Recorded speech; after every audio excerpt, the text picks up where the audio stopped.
ইয়ো guys, তোমরা কেমন আছো? আশা করি অনেক অনেক ভালো আছো।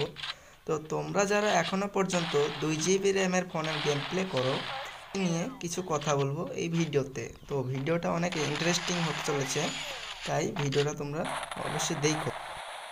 হ্যাঁ, আমি বলবো যারা 2 জিবি র্যামের ফোনে গেম প্লে করে তাদের এত পরিমাণে ল্যাগ করে যে তারা একটা অফলাইন প্লেয়ারকে মারতে পারে না। তার কারণ এমন ল্যাগ করে যে 2-3 মিনিট তার ফোনটাই আটকিয়ে যায়, সে কারণে সে খেলতে পারে না এবং সে জন্যে মারা যায়। এবং যে অফলাইন প্লেয়ার আছে সে না চাইতেই সে রাউন্ডটা পেয়ে যায়। যে 2 জিবি র্যামের ফোনে গেম প্লে করে তাকে যদি আইফোন 14 প্রো ম্যাক্স দেওয়া হয়, তো আমার বিশ্বাস যে অনায়াসে 4টা অফলাইন প্লেয়ারকে একাই ঠেকিয়ে দিতে পারবে, এটাই আমার বিশ্বাস। কি তোমরা পারবে না? যদি পারবো মনে হয় তো অবশ্যই কমেন্ট করো, কমেন্টে করে জানিয়ে দাও।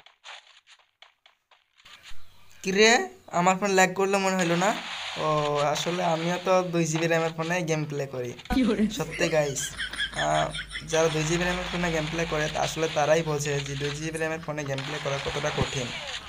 আর আর আমিও 2 জিবি র্যামের ফোনে গেম প্লে করি। এই মুহূর্তে যে গেম প্লেটা তোমরা দেখছো সেটাও 2 জিবি র্যামের ফোনে গেম প্লে করা। কিছুক্ষণ আগে যেটা বললাম সেটা অবশ্যই ফান ছিল, বাট তোমরা কিছু মনে করো না। আর যদি ভিডিওটা ভালো লাগে থাকে অবশ্যই একটা সাবস্ক্রাইব করে দিয়ে আর ছোট্ট করে একটা লাইক করে দিও।